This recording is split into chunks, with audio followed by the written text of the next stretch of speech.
Round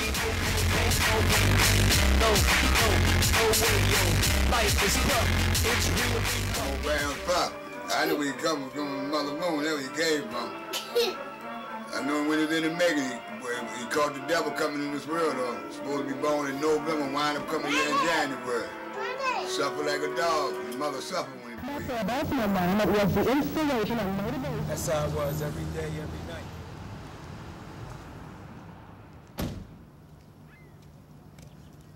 Hello, everybody. What's up? My name is Willie the Bam Johnson. In the world of martial arts, people know me as being a Kung Fu master, Professor Bam. And from the streets, they know me as being Bam. Yeah. I've been through so much, man. And I'm here to talk to you about my struggles, things I done went through, all the stuff that done happened. You know, it's been a real long journey, but now I'm here. And I'm hoping that my story, everything that done happened, from good to bad, everything I'm truly grateful for and I don't regret, can help somebody out there that's watching this video. I'm hoping somebody can see this story and be inspired to change their life or be inspired to step up and improve their lives. But one day, he caught a glimpse of a better life. A Bruce Lee movie was playing at what used to be this local theater. To 6-year-old Willie, Bruce Lee represented the possibility of a future outside the neighborhood projects. After leaving that, you know, you get it, how it all started with Bruce Lee. I mean, it was real wild around in my neighborhood, man. All you see when you come home from school was just people on the corner. I didn't know what they was doing. I mean, I was so like nerdy. I didn't know the guys was selling drugs and girls was hanging out and, you know, doing wild stuff. I just go to school, come home, go lock myself in my little room and just, you know, dream. Just try to, like, you know, just be something. Be more than what I was seeing around me. You know, today, you know, in school. This is my elementary school. That was it. Yep, that was it. I used to get beat up, chased home. Oh, it was rough. I guess they trap the kids from being able to be creative or to like to fantasize or dream. But if you don't dream, man, it was dreams that changed the world. It was dreams that made me the person I am today. And like I said, you know, going into that room, especially after seeing Bruce Lee, I mean, you come out of a movie theater, it was so wild. You see people sitting around throwing kicks and punches at each other. I mean, back then at that time, it was like 50 cents to go to movies. I remember Powell up there, and you be in there, you could sit in the movies all day. You play hooky from, and I mean, those things kept kids from getting in trouble. I mean, that's all we did, man. You hang, I mean, Bruce Lee movies, I mean, Black Belt Jones, Jim Kelly, all those things, man, they help you dream.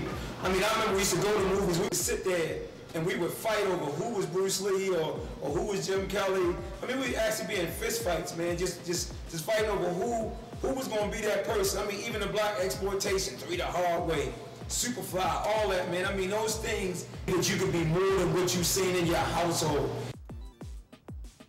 And it, I mean, Bruce Lee was the one thing that caught me. I've seen Bruce Lee movies so many times, man. I mean, I remember seeing Enter the Dragon probably over 50 times. It inspired me. It was the thing that allowed me to be able to dream.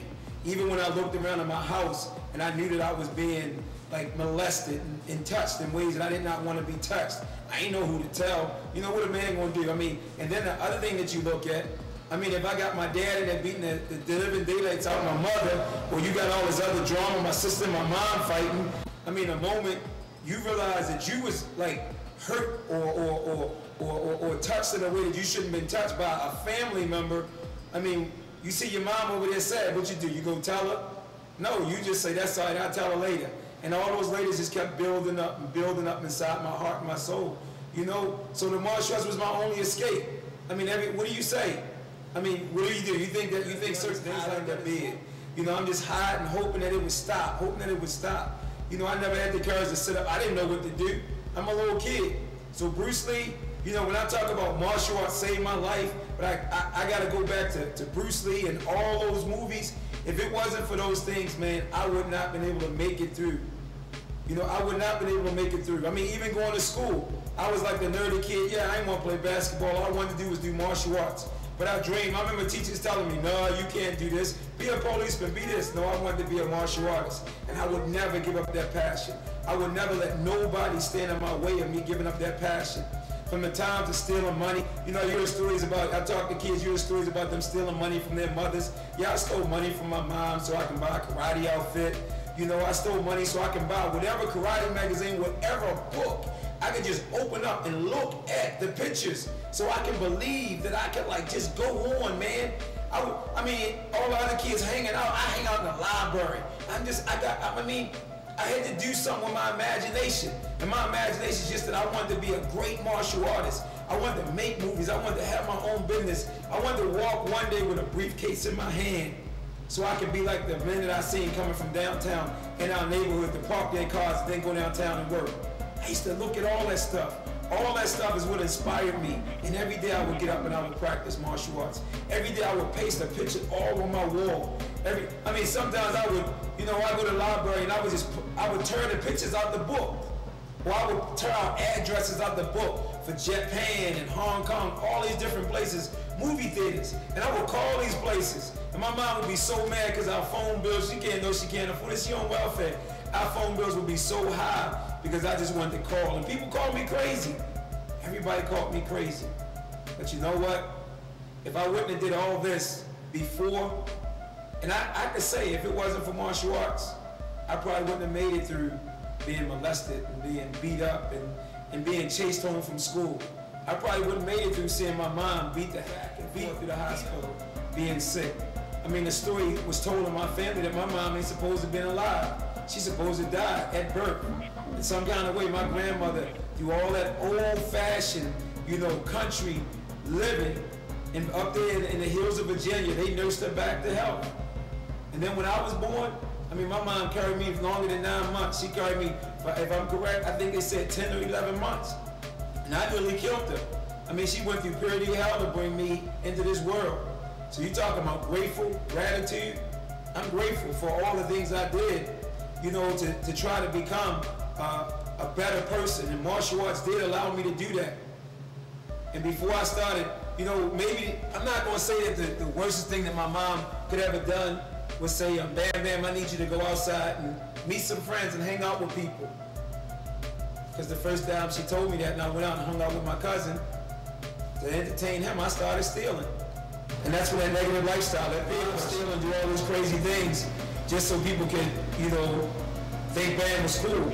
But inside of me, I was really... I'm trying about you get this shit out the house. That's what I told you, you and old bald big-head Michael. I told you, I said, man, y'all get this shit out off beneath this mattress and carry this stuff on downstairs and Mike in them house. And they can deal with it with your mother. I said, if you love your mother, boy, you get this stuff out of here. And you, without a word or with getting all smart and shit, you went on and did it, you know what I mean? Like somebody you had respect the way it went on, and the other body would probably broke it all bad and talk a lot of trash, man, but you just said nothing. You got your little stuff to go downstairs. One Sunday, it was on a Sunday morning, never forget it. I was upstairs, I heard all this pop, pop, pop, pop, pop, pop, pop, pop. I look and see you running down through the daggone project behind the dude, blasting at him, man, you blasting at him. Y'all had to